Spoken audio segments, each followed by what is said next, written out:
So to help characterize this catastrophe, let's look at something known as the stability diagram, which is just telling us how many fixed points there are at different points in the state space spanned by the two control parameters of the system, R and H.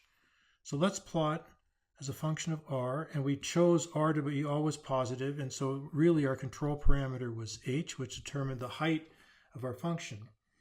And what we found is that when R was positive, when H was very large, then there was just one fixed point. When H was very large negative, there was again only one fixed point.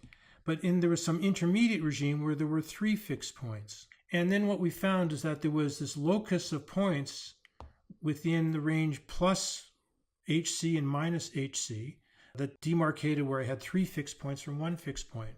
And so let's draw in that locus. So this is plus HC minus HC, where this is equal to 2R over 3 to the power 3 halves. This is equal to minus 2R over 3 to the power 3 halves. Outside this sort of V-shaped region, we only have one fixed point.